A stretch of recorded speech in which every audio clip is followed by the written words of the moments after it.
There is a sentence you say when someone asks why you never went after it.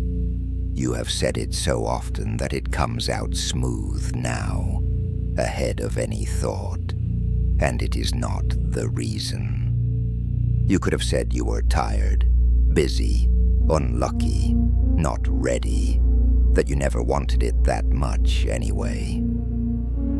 Every one of those would have worked, and not one of them is what comes out of you.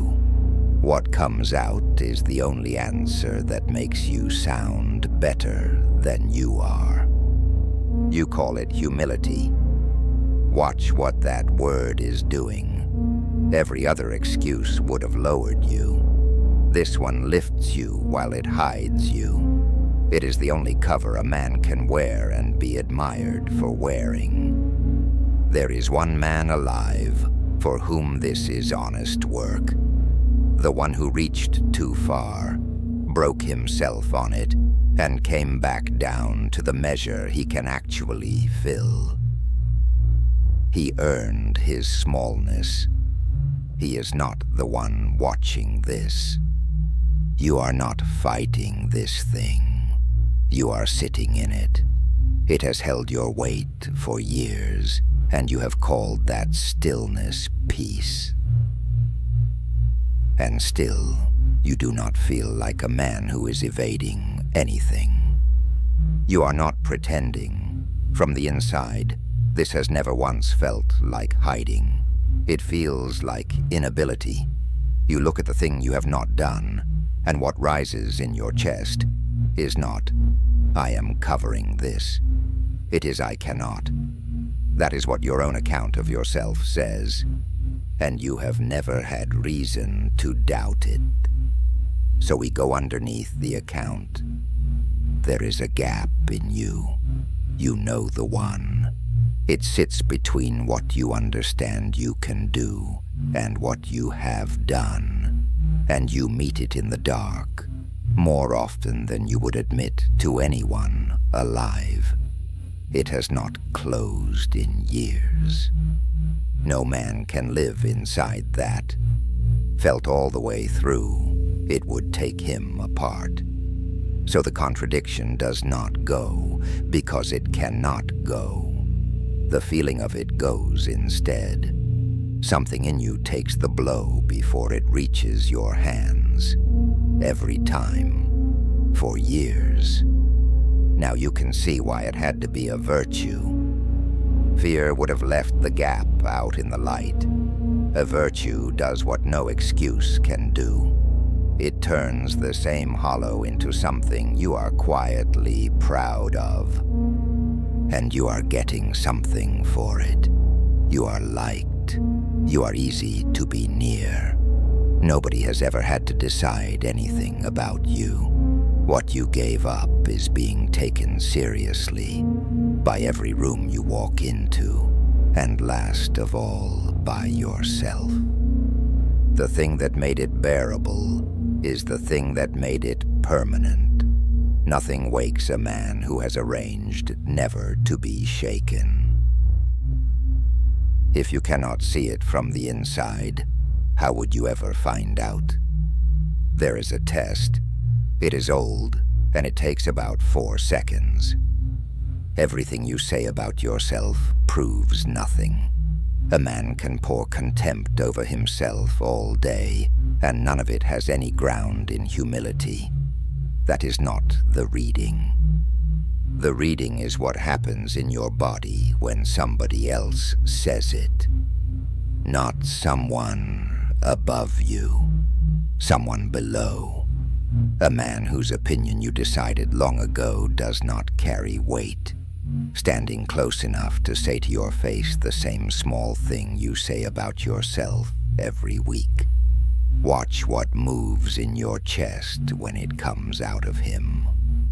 If you are cut, you have your answer, and you knew before I finished the sentence. There is a second half, and it is worse. When you say the small thing out loud, watch what you are waiting for. The man who truly holds himself low wants you to agree with him. He is at rest there. He would like you to think less of him, and he means it. The other one lays the low thing down and waits for a hand to come out and lift it, and nothing in him settles until one does.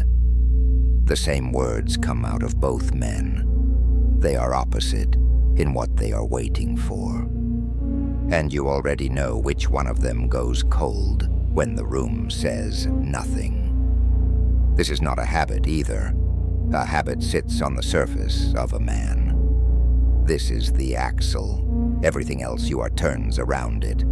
How you come through a door, what you volunteer for, who you let near, which version of a story you tell.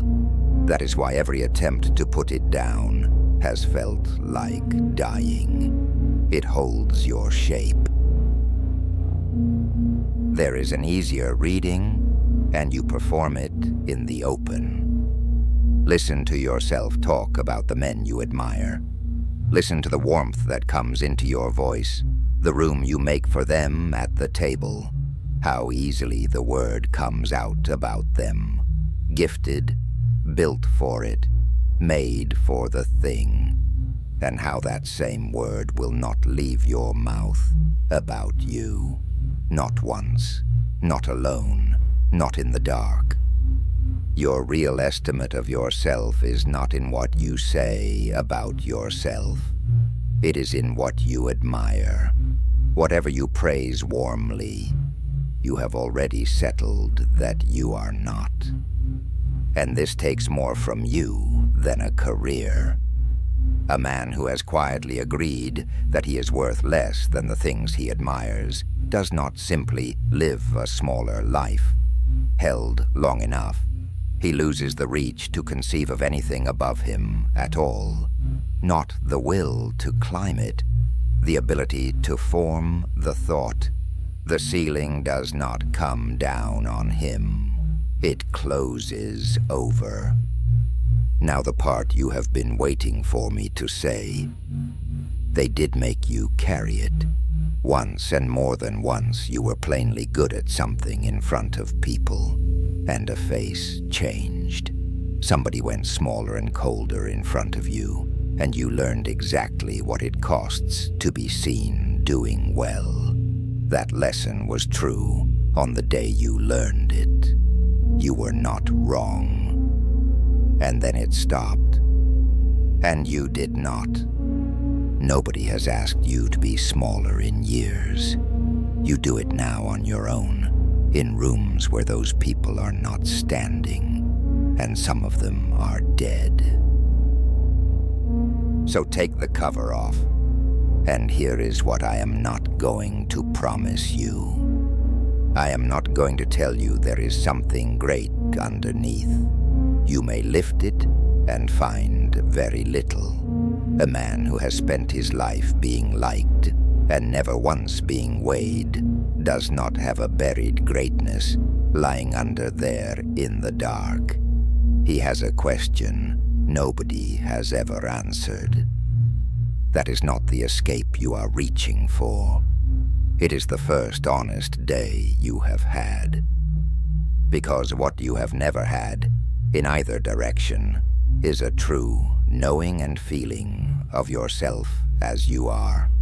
Not in the modesty, and not in the other thing either. The grandeur that comes at 2 in the morning. The man you would have been if the years had gone differently. Both of those are guesses. Both were made by someone who would not look. And the ground you would be weighed against was never yours to begin with. Nothing made can enter there. You have spent your life being modest about something you did not build and could not have built. So hiding it was never humility, and showing it would never have been pride. I am not going to ask you to believe in yourself. You have heard that. It did not move you. I am going to ask you for one thing. The next time someone asks, and the sentence comes up smooth the way it always does, Do not say it. Say nothing at all. And then stay there and watch what moves in you while the silence sits between you. That is the whole of it. That is where you find out.